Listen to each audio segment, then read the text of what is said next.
Hello everyone, কি অবস্থা সবার? আজকে তোমাদের সাথে একটা অন্যরকম এক্সপিরিয়েন্স শেয়ার করব। সেদিন চলে গিয়েছিলাম বাঁশখালীর একটি গ্রামে শ্যুট করতে। সাডেনলি আমরা প্ল্যানটা করি আগের দিন রাত 12টার পরে। শিরিন আপু আমাকে নক দিয়ে বলছিল চলো আমরা ঘুরতে যাই, প্লাস হচ্ছে একটা শ্যুটও করি। দেন পরদিন আমরা সকাল সকাল রওনা দিয়ে দিই। এরপর যেতে যেতে আমাদের প্রায় দুপুর 12টা বেজে গেছিলো। সেখানে পৌঁছে তেঁতুল গাছ দেখে তো আর লোভ সামলাতে পারলাম না, তেঁতুল পাড়তে শুরু করে দিয়েছি, কিন্তু পারিনি। আর এইদিকে দেখো এই পিচ্চিগুলোকে, ওরা ওদের সব বিস্কিট আমাকে দিয়ে দিচ্ছিল। তারপর এই তো আমরা বসে বসে কথা বলছিলাম আর খাওয়া দাওয়া করছিলাম, আর মুস্কান দেখো কি করে খাচ্ছে। তারপর কিছুক্ষণ রেস্ট করার পর আমরা চলে যাই পার্লারে। এটা বেসিকলি শিরিনাপুর রেস্টুরেন্টের পার্লার। আমরা ওইখানেই আজকে রেডি হব। অলরেডি আমাদের অনেকটা লেট হয়ে গিয়েছে।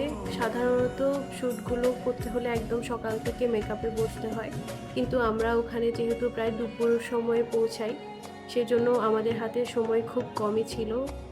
আর এই যে দেখতে পাচ্ছ আমার হাতে আইশ্যাডো প্যালেটটা, এটা হচ্ছে কাশিসের, পাকিস্তানি ব্র্যান্ডের। অপসরা বিউটি একাডেমিতে আপনারা যে কোনো ধরনের বিউটি প্রোডাক্ট পেয়ে যাবেন কাশিস ব্র্যান্ডের, চাইলে আপনারা সেখান থেকে নক করে নিয়ে যেতে পারেন।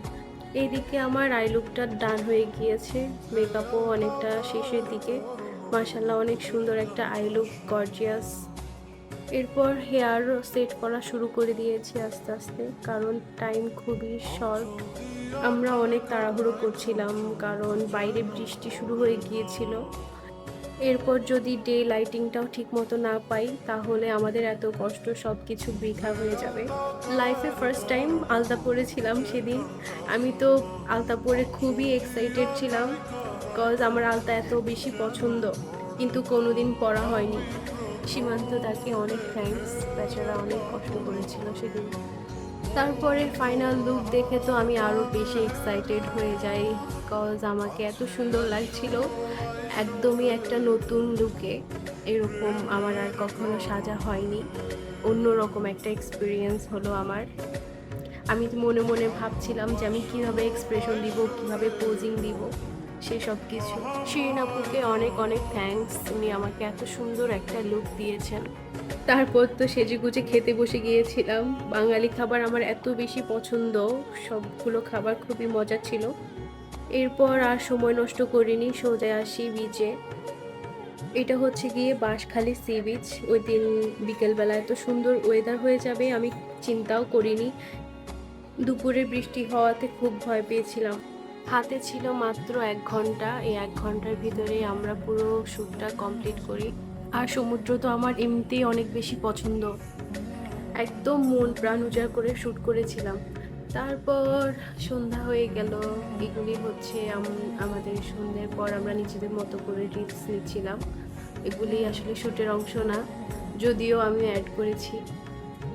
এত বাতাস ছিল, তার উপর আবার সমুদ্রের পাড়, আমার তো আসতেই ইচ্ছে করছিল না সেখান থেকে। এরপর বসে বসে অনেকক্ষণ দোল খাচ্ছিলাম। আমার লিটারেলি ওখানকার কথা মনে পড়লে আমার আবারও যেতে ইচ্ছে করছে।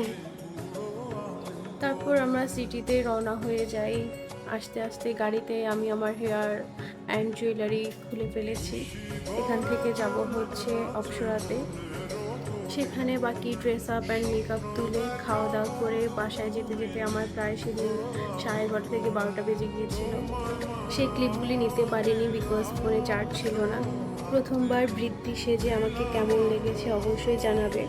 কেউ দয়া করে তোমরা ব্যাড কমেন্টস করো না, কারণ হচ্ছে আমি নিজে পজিটিভ। আমি আশা করব তোমাদের থেকে তোমরাও আমাকে পজিটিভ রিভিউ দাও। আজকের মতো চলে যাচ্ছি, দেখা হবে অন্য কোনো ভিডিওতে। সবাই ভালো থেকো, আল্লাহ হাফেজ।